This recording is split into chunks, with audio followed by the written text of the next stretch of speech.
Good evening my dear students.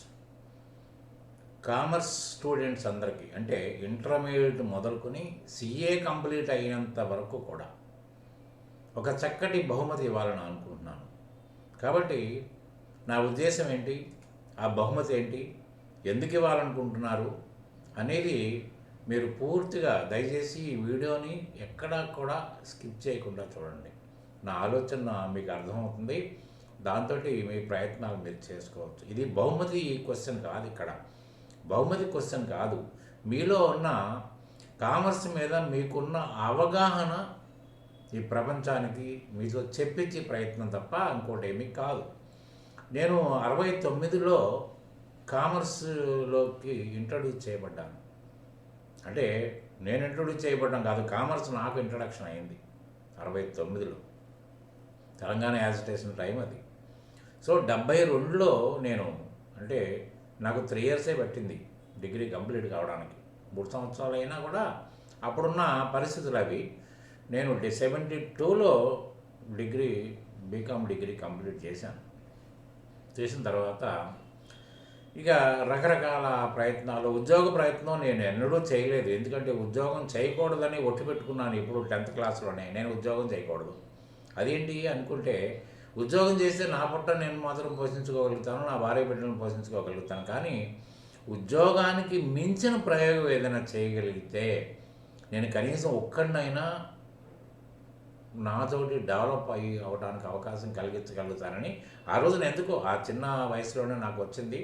అదే ప్రయోగం ఈ రోజు కూడా చేస్తున్నాను. ఈరోజు నా వయసు 75 సంవత్సరాలు. తర్వాత ఏంటంటే కామర్సు, నేను ఇంట్లో వాళ్ళు బలవంతం చేత నేను కామర్స్ సబ్జెక్ట్ని ఎంచుకోవాల్సి వచ్చింది. కానీ నేను ఇష్టపడ్డ సబ్జెక్ట్ అది కాదు. కానీ కామర్స్ని చదువుకుంటా పోయి కొలిది నాకు ఎందుకో దాని మీద ఒక రకమైన ఇంట్రెస్ట్ పెరిగింది. కామర్స్ అనేది ఒక కొత్త సబ్జెక్టుగా మన రైటర్స్ రాస్తున్నారు. అంటే ఈరోజు రైటర్స్, ఆ రోజు మేము చదువుకున్న రైటర్స్ వేరు. ఆ రైటర్స్ తోటి వీళ్ళని కంపేర్ చేయడానికి అసలు అవకాశం లేదు. మీరు కూడా ఒక రైటర్ కావచ్చు, ఎందుకంటే 4 పుస్తకాలు పెట్టుకుంటే మీరు కూడా ఒక బ్రహ్మాండమైన రైటర్ కావచ్చు. అది కాదు ఇక్కడ మనం మాట్లాడుకునే ప్రశ్న. అయితే ఈరోజు కూడా కామర్స్ యొక్క అవసరం ఏంటి, ప్రపంచంలో కామర్స్ స్టూడెంట్ మాత్రమే ఒక గొప్ప అడ్మినిస్ట్రేటర్ కాగలుగుతారు. అడ్మినిస్ట్రేటర్ అంటే ఏంటి, వాడి మొత్తం ప్రపంచాన్ని గుప్పెట్లో పెట్టుకోగలుగుతాడు. గొప్ప వ్యక్తి వాడే అవుతాడు. విన్నారా? ఈ విషయం మీకు ఎవరికీ తెలియదు. గొప్ప అడ్మినిస్ట్రేటర్ అంటే ఒక అకౌంటెంట్ మాత్రమే అడ్మినిస్ట్రేటర్ అండి, ఇంకెవరు కాదు. మరి ఎలా అవుతారు? అసలు కామర్స్ అనేది ఈ రోజున మన రైటర్స్, ఆ పుస్తకాలని అనుసరించి చెప్పి మన లెక్చరర్సు కేవలం వ్యాపార ధోరణితోటి కాలేజీలు స్టార్ట్ చేసి ర్యాంకుల కోసం గంటల తరబడి ఆదివారం అమావాస్య లేకుండా పాఠాలు చెప్పుకుంటూ ఒక ర్యాంకుల కోసం చెప్పబడ్డ ర్యాంకులు ఒకటి వన్ సైడ్ స్వార్థమే. అది నా దగ్గర చదువుకున్న స్టూడెంట్ కూడా బాగుపడాలనే స్వార్థం కాదు. అది నేను మాత్రమే బాగుపడాలి అనే స్వార్థంతో ఆ కాలేజీలన్నీ కూడా ఉన్నాయి. అంటే నేను ఎలా బాగుపడతాను? నేను ఆగబెట్టి 24 గంటలు వీళ్ళని చదివించగలిగితే ర్యాంకులు వస్తాయి. ఆ ర్యాంకులు చూసి ప్రజలందరూ నా గుమ్మం ముందు క్యూ కట్టి నిలబడతారు. మా అబ్బాయికి సీట్ ఇవ్వండి, మా అబ్బాయికి సీట్ ఇవ్వండి. అది వాళ్ళ ప్రయోగం. కానీ ఇది ఓన్లీ వన్ సైడెడ్. ఇప్పటి వరకు దాని గురించి ఆలోచించిన వాళ్ళే లేరు. దీనికి అవరోధం కలిగించాలి, దీంట్లో మార్పు తీసుకురావాలని ఎంతోమంది ఔత్సాహికులు ముందుకు వచ్చినా వాళ్ళని సాగనివ్వట్లేదు. వాళ్ళు నోర్లు కట్టేస్తున్నారు. వాళ్ళు కూడా ఎంత శ్రమిస్తారు? మనందరం సహకరిస్తేనే వాళ్ళు కూడా శ్రమించగలుగుతారు. మనలో ఏ సహకారం లేకపోయినప్పుడు వాళ్ళు అక్కడితో ఆగిపోతారు. కానీ నేను ఈ విషయం చెప్పేది ఏంటంటే, గంటలు చదవాల్సిన అవసరం ఉందా అనే ప్రశ్న, ఫస్ట్ ప్రశ్న. గంటలు ఎందుకు చదవాలి? అర్థవంతమైన చదువు చదివితే అసలు రివిజన్ కూడా అక్కర్లేదు. రోజు కాలేజీకి మీరు ఎలా పోతారో అలాగే ఎగ్జామినేషన్ టైంలో కూడా వెళ్ళి ఎగ్జామినేషన్ రాసి ఇంటికి రాగలుగుతారు. కానీ గంటలు చదివి ఎగ్జామినేషన్ అంటే నిద్ర తగ్గించుకొని ఛాయలు తాగి అటు తిప్పలు పడి ఇటు తిప్పలు పడి ఈ ర్యాంకుల కోసం ర్యాంకులతోటి మీరు ఏం చేస్తారు? నేను 2011 నుంచి కామర్స్ మీద రకరకాల ప్రయోగాలు చేసి స్టూడెంట్స్ని కామర్సులో ఉన్న విశేషం గురించి దాని యొక్క అవసరం గురించి చెప్పుకుంటూ వచ్చాను. ఈరోజు కూడా చెప్తూనే ఉన్నాను. కానీ ఇవాళ అదే దృష్టితోటి నేను ర్యాంక్ హోల్డర్స్ని చూశాను. వాళ్ళు ఆఫ్టర్ ఆల్ ఒక బేసిక్ అకౌంటెన్సీ గురించి ఇవాళ మాట్లాడలేకపోతున్నారు. బేసిక్ అకౌంటెన్సీ ఎప్పుడు మాస్తారు మీరు ఇప్పుడు అడుగుతున్నారు? అది ఎప్పుడో ఇంటర్మీడియట్లో చదివి వదిలేసినాం మేము. ఇప్పుడు అడిగితే మేము ఎట్లా చెప్పగలుగుతామంటున్నారు? చదివి వదిలేసామనే మాట నేను చాలామంది దగ్గర విన్నాను. అంటే వదిలేయటానిక మనం చదువుకున్నది? ర్యాంకుల కోసం మనం చదువుకున్నది? ఏ ర్యాంకులు మీకు ఉద్యోగం ఎక్కడ తెచ్చిపెడుతున్నాయి? తెచ్చిపెట్టలేవు. ఎట్టి పరిస్థితుల్లో మీకు ర్యాంకులు రావు. ర్యాంకుల వల్ల ఉద్యోగాలు రావు. ఎందుకంటే ప్రైవేట్ యాజమాన్యంలో ర్యాంకులతోటి ఉద్యోగాలు వస్తే మీకు ఆ గవర్నమెంట్ ఆర్గనైజేషన్స్ ఉన్నారా? అంతే తప్ప ప్రైవేట్ ఆర్గనైజేషన్లో మీకు ఉద్యోగాలు వచ్చి ప్రశ్న లేదు. కానీ అయినా వస్తున్నాయి. ఎందుకు వస్తున్నాయంటే మీ యొక్క క్యాపబిలిటీని ఎక్స్ట్రాక్ట్ చేసే శక్తి ఇంటర్వ్యూలకు లేకపోవడం వల్ల మీకు ఉద్యోగాలు వస్తున్నాయి. మీరు రెజ్యూమ్ తయారు చేసుకున్న రెజ్యూమ్ యొక్క వెయిట్ చూసి 4 పేజీలు రెజ్యూమ్ అని చూసి ఇస్తున్నారు తప్ప మీ క్యాపబిలిటీకి పట్టం కట్టి మీకు ఉద్యోగం ఆఫర్ చేయట్లేదు. ఇవన్నీ జరగట్లేదు. ఆహా, నా డిగ్రీ నాకు ఉద్యోగం సంపాదించింది, నా రెజ్యూమ్ నాకు ఉద్యోగం సంపాదించిందని సంకల గుద్దుకులను గంతులు వేస్తున్నారు, కాళ్ళు ఎరుగొట్టుకుంటున్నారు. ఎందుకంటే మీరు అక్కడే ఆగిపోతున్నారు. కాళ్ళు ఇరిగిన మూలనే మీరు అక్కడి నుంచి మీ చైర్లోంచి లేచి నడిచి ముందుకు వెళ్ళలేకపోతున్నారు. పై అంతస్తుకి ఎగబాకలేకపోతున్నారు. అక్కడే ఆగిపోతున్నారు మీరు. ఇది ఎప్పుడు తెలియాలి మీకు? ఇవాళ ఒకానొక సందర్భంలో స్మితా సబర్వాల్ గారి గురించి మీకు తెలుసు, ఐఏఎస్ ఆఫీసర్ గారు. ఆమె ఉన్నత పదవులు కేసీఆర్ గారి గవర్నమెంట్లో ఉన్నతమైన పదవుల్ని ఆమె అధిరోహించింది. విన్నారా? ఆమె ఒక ఇంటర్వ్యూలో చెప్పింది, నేను 6 గంటలు మాత్రమే చదువుకున్నాను, ఓన్లీ 6 అవర్సే నేను ప్రిపేర్ అయ్యాను. అంటే ఆమె 6 అవర్స్ చదువుకున్న చదువుకి సాటి ఇవాళ 60 గంటలు చదువుతున్నాము. ఆమెకు సాటి మనం లేవు. ఒక్కసారి ఆలోచించండి. ఒకసారి ఆలోచిస్తే మనకేమనిపిస్తుంది? 6 గంటల్లో ఆమె అంత ర్యాంక్ హోల్డర్ ఎట్లా అయింది, ఏ విధమైన ప్రయోగాలు చేసిందని ఎందుకని పరిశోధించడానికి కూడా మనం ఎందుకు ప్రయత్నం చేయట్లేదు. సరే, ఓకే, వదిలిపెట్టండి. కామర్స్ అనేది ఎంత ఈజియెస్ట్ సబ్జెక్ట్ అంటే ప్రపంచంలో ఇంతటి ఈజియెస్ట్ సబ్జెక్టు ప్రపంచంలో ఇంకో సబ్జెక్టే ఉండదండి. ఈజియెస్ట్ సబ్జెక్ట్ అనుకుంటూనే ఇంత ఉన్నతమైన పదవిని మీకు కట్టబెట్టే సబ్జెక్ట్ కూడా ఇంకోటి లేదు. అది గుర్తుపెట్టుకోండి. కానీ మనం ఉన్నతమైన పదవి మనం స్వీకరించగలుగుతున్నామా? మనకు ఎవరన్నా ఆఫర్ చేస్తున్నారు? చేయట్లేదే.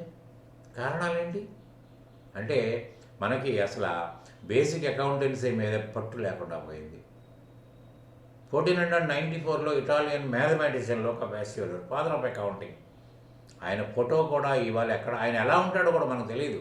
మన కామర్స్ కనీసం కామర్స్ డిపార్ట్మెంట్లో కూడా ఆయన ఫోటో గోడకు తగిలించి ఉండదు. నిజంగా మీరు కామర్స్ను నమ్ముకొని నేను అకౌంటెంట్ కావాలని కోరుకున్న ప్రతి ఒక్కడు దేవుడు పటాల మధ్యలో లోకా పాసియోలి ఫోటో పెట్టాలి అని నేను కోరుకునేది. నా ఆఫీసులో మాత్రమే ఉంది. నా ఆఫీసులో వస్తే తెలుస్తుంది. నా ఆఫీసులో లోకా పాసియోలి ఫోటో కనిపిస్తుంది మీకు. ఉన్నారా? అయితే ఆయన బేసిక్ అకౌంటెన్సీ చెప్పాడు. ఎంత సింపుల్గా చెప్పాడంటే, అకౌంటెన్సీ ఎవరికి బాగా అవసరపడుతుందంటే ఒక వ్యాపారస్తుడికి, వ్యవహారవేత్తకి పనికొస్తుంది. ఎందుకంటే డబ్బు సంపాదించడానికి రకరకాల ప్రయోగాలు చేయాలి. ఆ సంపాదించిన డబ్బుల యొక్క సద్వినియోగం, దుర్వినియోగం గురించి మాట్లాడాడు. How to earn money, how to produce money, how to utilise money, దీని గురించి చెప్పుకొచ్చినప్పుడు ఏం చెప్పాడంటే ఒక క్లాసిఫికేషన్ చేశాడు. క్లాసిఫికేషన్ ఏం చేశాడు? Personal accounts, real accounts, nominal accounts అని 3 అకౌంట్స్ తయారు చేసి ఇవి ఎందుకు పనికొస్తాయి? ఎందుకంటే వై క్లాసిఫికేషన్ వాజ్ మేడ్. ప్రతి దానికి ఒక అర్థం ఉంది. నేను నడుచుకుంటూ పోతున్నానంటే మైత్రివనం వెళ్ళడానికి నేను రెడీ అయ్యాను కాబట్టి వెళ్తున్నాను. ఎవరన్నా మధ్యలో ఎటుపోతున్నావు అంటే ఎటుపోతున్నానులే అంటే పిచ్చోడు అనుకుంటాడు. కానీ నేను ఒక కారణం చెప్తే ఆయన ఆ కారణంతో వెళ్తున్నాను అనుకుంటాను. అంటే మనం చెప్పే మాటలోనే అర్థాలు మారిపోతాయి. కాబట్టి ఏంటంటే ఆయన చేసిన క్లాసిఫికేషన్కి ఒక మీనింగ్ ఉంది. ఆ మీనింగ్ ఏంటో తెలుసండి? పర్సనల్ అకౌంట్స్, కొంతమంది వ్యక్తుల యొక్క సహకారంతో వ్యాపారాన్ని అభివృద్ధి చేసుకుంటాం. అదే ఒక ఆర్గనైజేషన్ ఒక పేరు పెట్టి దాన్నే మేనేజర్గా ట్రీట్ చేసుకుంటూ ఓనర్ కానించి అందరూ దాన్ని సహకరిస్తారు. ఓనర్ పెట్టుబడి పెడతాడు, తర్వాత బ్యాంకర్ అప్పులు ఇస్తాడు, తర్వాత సప్లయరు అరువుకి సరుకులు ఇస్తాడు, ఉద్యోగస్తులు వాళ్ళు సర్వీస్ చేసి వ్యాపారాన్ని సక్రమంగా నడిచిపోవడానికి సహకరిస్తారు. అట్లనే గవర్నమెంట్ వాళ్ళ ట్యాక్సెస్ కూడా వీళ్ళ ద్వారా వసూలు చేసుకుని ఆ డబ్బు కూడా మీరు ఉపయోగించుకోండి, డ్యూ డేట్లో నాకు డబ్బులు కట్టనంటారు. ఎన్నో రకాల ప్రయోగాలు, ఎన్నో రకాల సహాయ సహకారాలతో ఒక వ్యక్తి ఉపయోగపడతాడు. వ్యక్తి కానీ వ్యక్తులతో ప్రారంభించబడిన సంస్థలు కానీ ఉపయోగపడతాయి. అవన్నీ ఎందుకు? ఆ సహకారం ప్రతిసారి అవసరార్థమే సహకారం తీసుకుంటాం. పెట్టుబడి ఎందుకు తీసుకున్నాం? వ్యాపారం స్టార్ట్ చేసి రన్ చేయడానికి. అప్పులు ఎందుకు తీసుకున్నాం? వ్యాపార అభివృద్ధి కోసం బ్యాంకుల నుంచి ఎయిడ్ తీసుకున్నాం. అట్లనే సప్లై ఎందుకు తీసుకున్నాం? మన వ్యాపారాన్ని టర్న్ ఓవర్ పెంచుకోవడం కోసం, మనకున్న డబ్బులు ఇంకో రకంగా వాడుకోవడం కోసం, వాడికో 15 రోజులకో నెల రోజులకో వాయిదా పెట్టి మనం సరుకులు తీసుకోవడం జరిగింది. ఇన్ని రకాలుగా అందరూ స్వార్థంతో, వ్యాపారస్తుడు పెట్టుబడిదారుడు డబ్బు సంపాదించడం స్వార్థమైతే, బ్యాంకర్ వడ్డీ స్వార్థమైతే, సప్లయరు టర్నోవర్ స్వార్థమైతే, దానివల్ల మార్జిన్ వస్తే, ఉద్యోగస్తుడు తనకున్న శక్తి సామర్థ్యాలను ఇతరులకి ఉపయోగపడేటట్టు చేయటం వల్ల అతనికి రెమ్యునరేషన్ శాలరీ ద్వారా వస్తుంది. సరే, ఎంత అద్భుతం!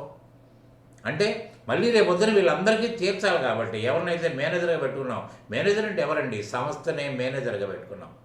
తీర్చడానికి మన దగ్గర ఎటువంటి వనరులు ఉన్నాయి?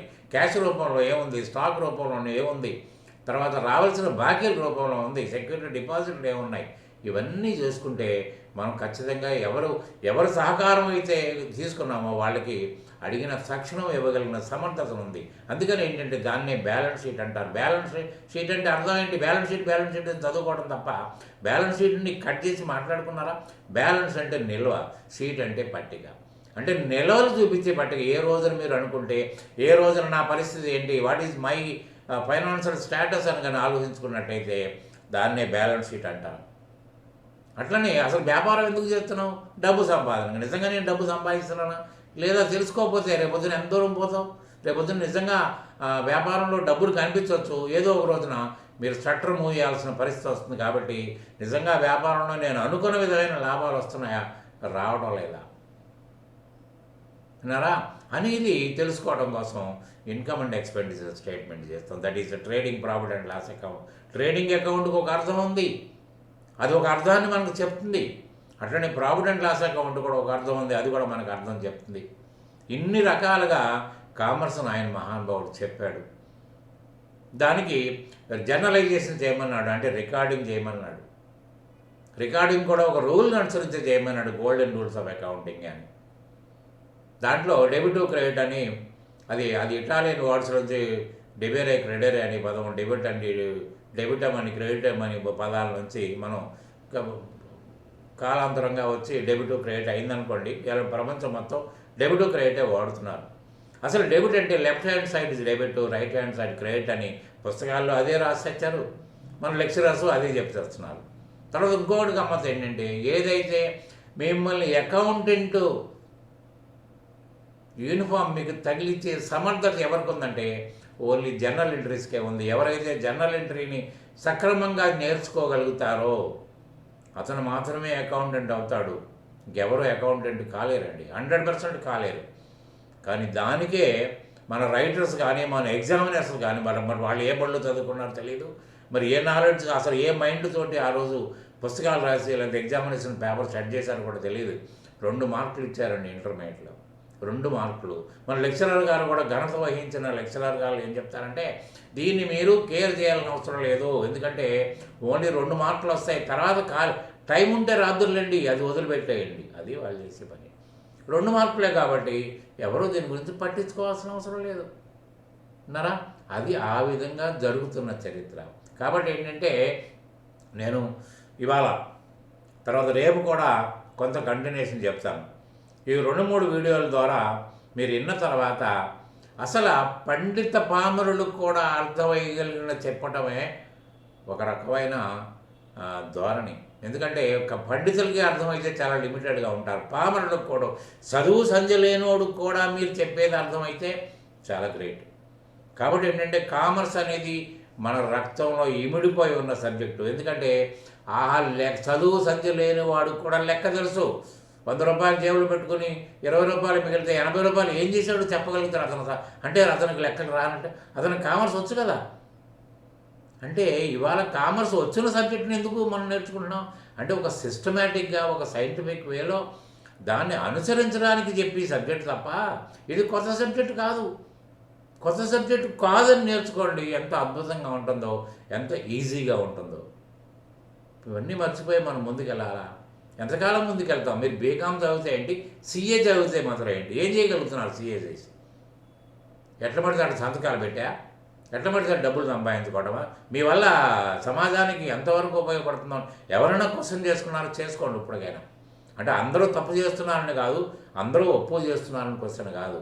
మనం ఆలోచించాల్సిన సమయం దగ్గరికి వచ్చింది. మీ మీ తెలివితేటలు మీకు ఉపయోగపడేటట్టు చేసుకుంటూనే ఇది సమాజానికి ఉపయోగపడేటట్టు చేస్తేనే మనం ఏదో చేస్తున్నట్టు లెక్క, లేకపోతే ఏమీ చేయనట్టే లెక్క. కాబట్టి ఈ వీడియో ఒక మోటివేషనల్ వీడియో అనుకోండి. ఉద్వేగంతో చెప్పడం కాదు, ఉద్రేకంతో చెప్పడం కోసం కాదు, ఏదో మీరందరికీ ఒక మార్గం చూపించాలని కోరిక తప్ప ఇంకోటి ఏం లేదు. సో ఎవరైతే దీని గురించి ఒక అవగాహన చేసుకుని నాకు కామెంట్ రూపంలో కానీ ఏ రూపంలో అయినా కానీ చెప్పగలిగిన వాళ్ళకి ఒక బహుమతి ఇవ్వాలని ఆలోచిస్తున్నాను. ఇది బహుమతి ఎంత ఇస్తారని, ఇది ఏమి ఇస్తారని క్వశ్చన్ కాదు. ఎందుకంటే మీరు కూడా నేను కూడా సమాజానికి కొంత నాలెడ్జ్ని నేను ట్రాన్స్ఫర్ చేయగలను. నేను తృప్తి పడుతున్నాను. ఇవాళ అన్ని రకాలుగా తృప్తి పడుతున్నాను. నేను ఇవాళ సీఏ చేసిన వాళ్ళు కూడా నా దగ్గరికి ప్రాక్టికాలిటీ నేర్చుకోవడం కోసం నేను గర్వపడాల్సిన అవసరం కాదు ఇక్కడ. ఎందుకంటే మనం చదివిన చదువులు ఆ లెవెల్లోనే ఉన్నాయి, మన పుస్తకాలు ఆ లెవెల్లో ఉన్నాయి, పుస్తకాలను అనుసరించిన లెక్చరర్స్ అదే లెవెల్లో ఉన్నారు. కాబట్టి రేపటి రోజున వీడియో కూడా ఫాలో కండి, మీరు ఆలోచించండి, నాతో మీరు మాట్లాడండి. వీలైతే వాయిస్ మెసేజ్తో కూడా మీరు ఏమనుకుంటున్నారు అంటే ఎవరికి మడితే వాడికి అర్థం కావాలండి. కామర్స్ డెబిట్ అంటే అర్థం చెప్పాలి, క్రెడిట్ అంటే అర్థం చెప్పాలి. డెబిట్ క్రెడిట్ని పూర్తిగా ఆకలింపు చేసుకునే స్టేజ్లో మీరు రాగలిగితే మీరు ధన్యులు అవుతారండి. కాబట్టి ఇది ఒక మోటివేషనల్ వీడియోగా తీసుకోండి. ఇది అవసరం అనుకుంటే దీన్ని మీరు అనుసరిస్తే నేను నా బోట్ సంతోషిస్తాను. Thank you very much. Good day.